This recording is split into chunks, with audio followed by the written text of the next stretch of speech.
مجبوراً اس وقت لائیو آنا پڑا ہمارے علاقے میں، میرے حلقے میں، بلکہ میرے ڈسٹرکٹ میں جو ہمارے پارٹی کے تحصیل صدر ہے ان کی کال آئی. ان کے 2 ٹرک بمائے توم اس وقت پاکستان میں انتہائی زیادہ مہنگا ہے.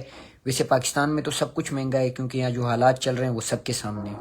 تو ان کے ٹرک میں جو لوڈ تھوم تھا، یا ان کے جو ڈرائیور حضرات تھے، یا ڈرائیور حضرات کے ساتھ جو کیلنڈر ہوتے ہیں، ان کو رات سے اغوا کر لیا گیا ہے. ان کے ٹرک لاپتہ ہیں، ان کے ڈرائیور لاپتہ ہے. اس میں جو کروڑوں کا مال تھا وہ تو ظاہر سی بات ہے، جب ٹرک اور ڈرائیور لاپتہ ہوگا تو وہ مال بھی لاپتہ ہوگا. بڑا افسوس ہو رہا ہے جب آپ لوگ اس مزاج کے ساتھ لوگوں کو بلوچستان پر یا قومی اسمبلی میں مسلط کریں گے، جن کی تاریخ سب کو پتہ ہے کہ وہ کیا کرتے ہیں، کیا کرتے آ رہے ہیں اور آگے کیا کر سکتے ہیں. تو ان لوگوں کی وجہ سے یہی حالات تو بننے ہیں. ویسے بلوچستان کے حالات یہ نئے تو نہیں ہیں. بلوچستان کی تو ایک تاریخ چلتی آ رہی ہے کہ وہاں جس طرح چوروں کو سہولت کاری دی جاتی ہے، یا باقی مزید جو تخریب کار ہوتے ہیں ان کی سہولت کاری کون کرتا ہے، یہ ہم سب کو پتہ ہے.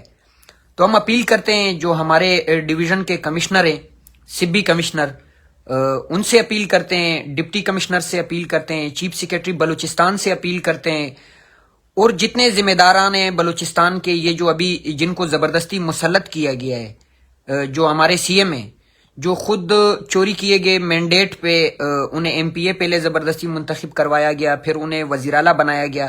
یعنی ایک بکرا منڈی ہے، وہاں جو فیصلہ بھائی لوگوں کا ہوگا وہی فیصلہ ہمارے اوپر بلوچستان میں مسلط کیا جائے گا، جس کے نتائج یہ آنے ہوتے ہیں کہ ہم تباہ و برباد ہے. ہمارے کسی بھی چیز کا تحفظ وہاں نہیں ہے، چاہے وہ ہماری زندگی ہو، چاہے وہ ہمارا مال ہو، چاہے ہمارا روزگار ہو، ہر حوالے سے ہم اس وقت تباہ و برباد ہے. اس میں سب سے بڑی ذمہ داری جو ہے وہ ہمارے ان لوگوں پہ عائد ہوتی ہے جن کی وجہ سے یہ سارے حالات بنتے ہیں، جن کی وجہ سے چور، غنڈے، قاتل، جن کو یہ خوف ہی نہیں ہوتا ہے، ڈر بھی نہیں ہوتا ہے. پہلے تو ہم پہ یہ الزام لگایا جاتا تھا کہ بلوچستان والے جو ہے خود ان جاگیرداروں کو، ان نوابوں کو اپنے اوپر مسلط کرتے ہیں. اب تو بلوچستان نے اس بات کا جواب بھی آپ کو 8 فروری کو دے دیا تھا. لیکن ظاہر سی بات ہے آپ لوگ نہیں چاہتے ہیں کہ پڑھے لکھے لوگ آگے آئیں، کیونکہ پڑھے لکھے لوگ جو ہیں وہ کسی چور کو سپورٹ نہیں کریں گے، وہ کسی غلط مزاج کے شخص کو سپورٹ نہیں کریں گے.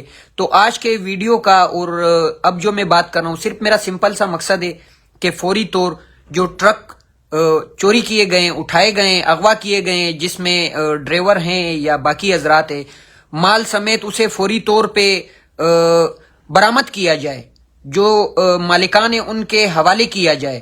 وگرنہ میں ان کے ساتھ ہر پلیٹ فارم پہ جو بھی احتجاج ہوگا ان کے ساتھ ہوں گا. ہرنائی میں احتجاج تو اپنی جگہ پہ آج بھی احتجاج چل رہا ہے. ہم تمام ساتھیوں سے اپیل کرتے ہیں کہ آپ اس احتجاج میں بڑھ چڑھ کر حصہ لیں. صرف یہ نہ دیکھیں کہ آج یہ عبدالعزیز کا ٹرک ہے، کسی کا بھی کوئی بھی مسئلہ ہو، ہم نے اتفاق و احتیاط کے ساتھ حق کا ساتھ دینا ہے، ظالم کی مخالفت کرنی ہے، چاہے پھر ظالم کوئی بھی ہو، چاہے پھر مظلوم کوئی بھی ہو. ہم نے مظلوم کے ساتھ کھڑا ہونا ہے، ظالم کی مخالفت کرنی ہے. تو ہماری اپیل ہے کمشنر سے، چیف سیکرٹری سے، یہ جو 2 نمبر سی ایم ہے، یہ جو چور سی ایم ہے، جو چوری کیے گئے مینڈیٹ پہ آیا ہوا ہے، کہ فوری طور ان دونوں ٹرکوں کو، اس میں جو مال ہے اور جو بندے ہیں، فوری طور برآمد کیا جائے. یہ کوئی اغوا کار نہیں ہے. بلوچستان میں جو چل رہا ہے نا وہ ہم سب کو پتہ ہے. اور جس طرح اغوا کاروں کو گرفتار کیا جاتا ہے، تخریب کاروں کو گرفتار کیا جاتا ہے، اور جس طرح پس پردہ پاور سٹرکچر انہیں دوبارہ لے کے جاتی ہے نا تھانوں سے زبردستی نکال کر، ہم وہ سب چیزیں جانتے ہیں. شاید بہت سارے لوگ ہوں گے جنہیں ان چیزوں کا اندازہ نہیں ہوگا، وہ سچ میں اس کو چوری سمجھتے ہوں گے، سچ میں اس کو کوئی اغواکاری سمجھتے ہوں گے. لیکن بلوچستان میں جو ہو رہا ہے نا، ہمارے جیسے نوجوان ان تمام حالات سے بخوبی واقف ہے، کیونکہ ہم کوئی خاندانی سیاستدان تو ہے نہیں، ہمیں حالات نے بنایا، اور حالات جو جسے بناتا ہے تو اس کو پھر حالات کا مکمل اندازہ بھی ہوتا ہے. میری اپیل ہے فوری طور ان دونوں ٹرکوں کو اور ان لوگوں کو فوری طور برآمد کیا جائے، مالکان کے حوالے کیا جائے مال سمیت. وگرنہ کسی بھی حد تک کوئی بھی احتجاج کی اسٹریٹجی ہو، ہم ان لوگوں کے ساتھ ہوں گے، چاہے وہ ہرنائی میں ہو، کوئٹہ میں ہو.